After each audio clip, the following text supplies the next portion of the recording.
بسم الله الرحمن الرحيم. بسم الله الرحمن الرحيم.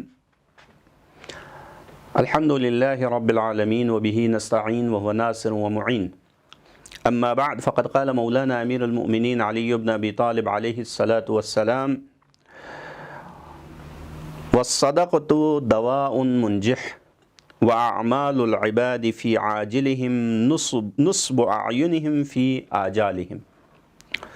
محترم ناظرین، مولا امیر المؤمنین علی بن ابی طالب علیہ الصلاۃ والسلام کے کلمات قصار میں سے ساتویں فرمان جو ہے آپ کی خدمت میں عرض کرنے کا شرف حاصل ہوا۔ مولا کے اس کلام میں چند مشکل الفاظ کے معنی آپ کی خدمت میں عرض کروں، پھر اس کے بعد اس کے ترجمہ اور شرح کی طرف آگے بڑھتے ہیں۔ ایک کلمہ جو یہاں پر استعمال ہوا ہے وَالصَّدَقَةُ دَوَاءٌ مُنْجِحٌ، صدقہ تو معلوم ہے، دوا بھی معلوم ہے، اردو میں استعمال ہوتا ہے، اور منجح کا لفظ جو ہے عربی میں کامیاب اور شفا بخش کے لیے استعمال ہوتا ہے۔ اور اگلے جملے میں ایک لفظ ہے جو ہے نا عاجل، وَأَعْمَالُ الْعِبَادِ فِي عَاجِلِهِمْ۔ عاجل جو ہے عربی زبان میں زود گزر، جلدی گزرنے والا، اور دنیا کے معنی میں بھی استعمال ہوتا ہے۔ اور پھر ایک لفظ ہے نصب۔ نصب جو ہے آگے کے حصے کو، سامنے والے حصے کو کہا جاتا ہے۔ اور جو ہے اعین جو ہے، لفظ اعین عین کی جمع ہے، عین عربی میں آنکھ کے لیے استعمال ہوتا ہے۔ اور ایک اور لفظ ہے وہ آجال یا آجل، یہ دونوں لفظ جو ہے یہ مدت دار کے معنی میں استعمال ہوتا ہے، یعنی وہ چیز جس میں مدت ہو، اور یہ جو ہے نا عاجل کے مقابلے میں استعمال ہوتا ہے۔ ترجمہ جو اس کا سلیس انداز میں ہو تو وہ یہ ہے کہ وَالصَّدَقَةُ دَوَاءٌ مُنْجِحٌ، اور صدقہ جو ہے کامیاب دوا ہے، اثر بخش دوا ہے۔ اور وَأَعْمَالُ الْعِبَادِ فِي عَاجِلِهِمْ، کہ دنیا میں بندوں کے جو اعمال ہے، وَأَعْمَالُ الْعِبَادِ فِي عَاجِلِهِمْ، دنیا میں جو لوگوں کے اعمال ہے، نصب اعینہم، ان کے آنکھوں کے سامنے ہیں، فی آجالہم، آخرت میں، قیامت کے دن۔ اب جو ہے آتے ہیں اس کے مختصر شرح کی طرف۔ اس کلام کے اندر جو ہے مولا امیر المومنین نے دو نکتے بیان کیے ہیں۔ ایک تو یہ کہ صدقہ کی تاثیر بیان کی ہے، دوسرا نقطہ یہ بیان کیا ہے کہ جس کو ہمارے علم کلام کے اصطلاح میں تجسم اعمال کہا جاتا ہے، یعنی اعمال قیامت کے دن ہو بہو ایک موجود کی شکل میں، ایک مخلوق کی شکل میں انسان کے سامنے حاضر ہوں گے۔ یہ دو نقطے جو ہے آج کے اس کلام کے اندر مولا امیر المومنین بیان فرما رہے ہیں۔ سب سے پہلا جو نقطہ مولا امیر المومنین نے فرمایا کہ وَالصَّدَقَةُ دَوَاءٌ مُنْجِحٌ، صدقہ جو ہے ایک کامیاب اور اثر بخش دوا ہے۔ اس کے اندر جو ہے در واقع مولا امیر المومنین صدقے کے آثار اور اس کے تأثیر بیان فرما رہا ہے۔ لیکن اس تأثیر کو بیان کرنے سے پہلے ایک نقطہ یہ بتاتا چلوں کہ ہمارے معاشرے کے اندر جب صدقہ کی بات آتی ہے تو صدقہ کے ایک غلط مفہوم معاشرے میں پایا جاتا ہے۔ وہ یہ پایا جاتا ہے کہ ہم یہ سمجھتے ہیں کہ صدقہ یعنی میں راستہ چلتے چلتے کسی فقیر کو اگر دیکھا تو 10 روپے 5 روپے کسی کو دے دیا تو یہ صدقہ ہے، فقط یہی صدقہ ہے۔ جبکہ دین مبین اسلام میں صدقہ کا مفہوم اس سے کہیں زیادہ وسیع ہے۔ صدقہ جو عربی زبان میں دینی منابع کے اندر، احادیث اور آیات کے اندر استعمال ہوا ہے، اس کے دو معنی ہیں۔ ایک معنی صدقہ واجبہ ہے، یعنی واجب صدقہ، اور ایک ہے مستحب صدقہ۔ واجب صدقہ جیسے زکوٰۃ ہے، یا جو ہے نا فطرہ جو ہم رمضان کے آخر میں عید الفطر کے دن فطرہ دیتے ہیں، ان دونوں کے لیے صدقہ کا لفظ قرآن اور روایات کے اندر، احادیث کے اندر استعمال ہوا ہے۔ یہ صدقہ واجب ہے۔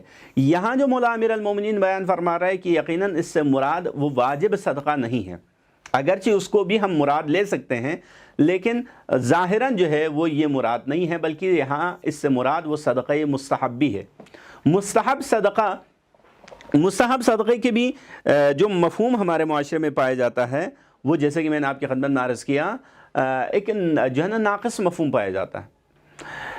صدقہ جو ہے ایک ایسی چیز ہے کہ جو معاشرے کے اندر انسان جو کسی کے پاس اگر کچھ ہے تو جس کے پاس نہیں ہے اس کے ساتھ دلسوزی کرتے ہوئے اس کی ضرورت کو پوری کرنے کا نام صدقہ ہے۔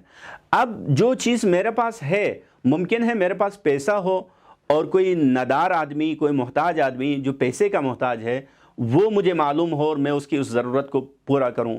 ممکن ہے میرے پاس کوئی اور چیز ہو، ضروری نہیں ہے پیسہ ہو، ممکن ہے میرے پاس کچھ علم ہے، کچھ معلومات ہے، وہ میں کسی کے حوالے کروں کہ جو محتاج ہے، ضرورت مند ہے، اس کے حوالے کروں، تو یہ بھی صدقہ ہے۔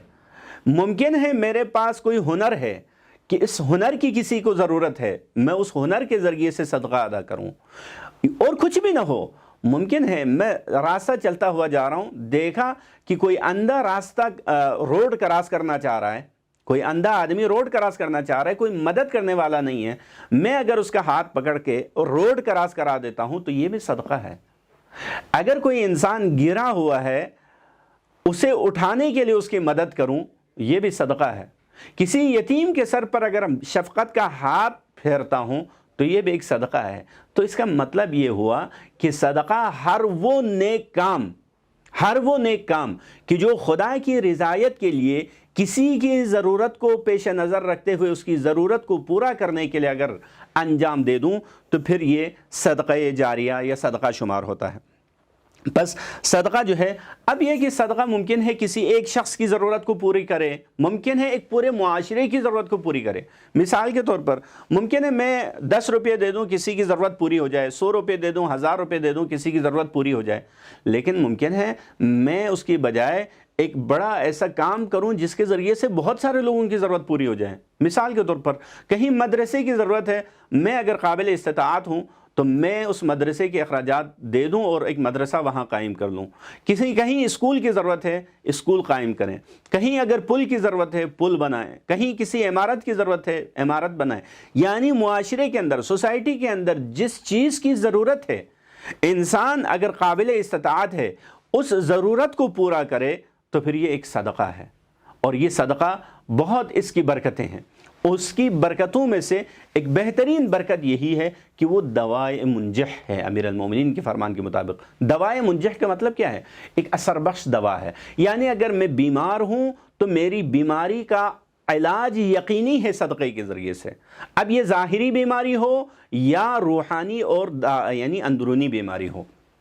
اچھا، ایک اور جو ہے نکتہ اس کے اندر یہ ہے، وہ یہ کہ صدقے کے جو اثرات ہیں وہ روایات کے اندر خود امیر المومنین کے فرامین کے اندر بہت ساری جگہوں پر بیان ہوا ہے۔ ایک اثر یہی جو میں نے ابھی اسی کلام کے اندر بیان عرض کیا آپ کی خدمت میں، وہ صدقۃ دواء منجح، اگر کوئی بیمار ہے صدقہ دے گا تو خداوند عالم اس صدقے کے بدلے میں ممکن ہے اسے شفا دے دے، بہت حد تک امکان ہے۔ اور دوسرا اثر جو ہے وہ یہ کہ گناہوں کا کفارہ ہے۔ مولا امیر المومنین ایک اور جگہ پر بیان فرماتے ہیں کہ پریشان حال کی مدد کرنا یعنی صدقہ دینا گناہان کبیرہ کا کفارہ ہے۔ اور تیسرا اثر جو ہے اس صدقے کا وہ یہ ہے کہ ایمان کی حفاظت کرتا ہے، یعنی صدقے سے انسان کے ایمان کی حفاظت ہوتا ہے۔ ایک اور جگہ مولا امیر المومنین فرماتے ہیں کہ صدقے کے ذریعے اپنے ایمان کی حفاظت کرو۔ اور ایک چوتھا اثر جو ہے صدقے کا وہ یہ ہے کہ رزق کے اندر وسعت آ جاتی ہے، آپ کے رزق میں وسعت آ جاتی ہے۔ مولا فرماتے ہیں کہ صدقے کے ذریعے سے اپنے رزق میں وسعت لاؤ، اپنے رزق کو بڑھاؤ۔ صدقہ دیں گے آپ، خدا کی راہ میں 1 روپیہ دیں گے، خدا آپ کو 10 گنا اس کا اجر عطا فرمائے گا اور 10 گنا اضافہ بھی فرمائے گا۔ لہٰذا یہ صدقے کے اثرات میں سے۔ اور آخری جملہ جو مولا نے فرمایا کہ دنیا والوں کے اعمال جو ہے ان کے آنکھوں کے سامنے ہوں گے قیامت کے دن، یہ در واقع انسان کے اعمال کے ضائع نہ ہونے کی بات کر رہا ہے۔ اور دوسرے طرف سے یہ اسی کلام کے ساتھ بھی مربوط ہے کہ جو صدقے کے ساتھ بھی مربوط ہے۔ کیوں؟ اس لیے کہ ہمارے معاشرے کے اندر ایک تصور پایا جاتا ہے کہ جب صدقہ دیتے ہیں تو کوئی سمجھتا ہے کہ اب تو میرا پیسہ گیا، ضائع ہو گیا، صدقہ دینے والے لوگ یعنی یا صدقہ نہ دینے والے، عموماً صدقہ نہ دینے والے یہ سمجھتے ہیں کہ صدقہ دینے سے پیسہ ضائع ہو جاتا ہے۔ مولا امیر المومنین فرماتے ہیں کہ تم دنیا میں جو بھی نیکی کرتے ہو، چاہے وہ صدقہ ہو یا غیر صدقہ، تم جو بھی نیکی کرتے ہو دنیا میں یا برائی بھی کرتے ہو، تو تمہارا ہر عمل قیامت کے دن مجسم ہو کر سامنے آئے گا۔ قرآن کی اس آیت کی طرف اشارہ ہے اس کے اندر کہ فَمَنْ يَعْمَلْ مِثْقَالَ ذَرَّةٍ خَيْرًا يَرَهُ وَمَنْ يَعْمَلْ مِثْقَالَ ذَرَّةٍ شَرًّا يَرَهُ۔ انسان دنیا میں جو بھی نیکی کرے گا قیامت کے دن، ذرہ برابر نیکی کرے تو قیامت کے دن دیکھے گا، اور اگر ذرہ برابر بدی کرے تو بھی قیامت کے دن دیکھے گا۔ تو اس کا مطلب یہ ہوا کہ انسان اگر صدقہ دیتا ہے دنیا کے دن تو وہ ضائع نہیں ہوتا، بلکہ وہ قیامت کے دن اس کا اثر ضرور دیکھے گا۔ دنیا میں اثر اپنی جگہ، یہ جو 4 اثر آپ کو بتایا یہ دنیا کے اثر ہے، لیکن اس کے علاوہ قیامت کے دن اس صدقے کا اثر ضرور دیکھے گا۔ والسلام علیکم ورحمۃ اللہ وبرکاتہ۔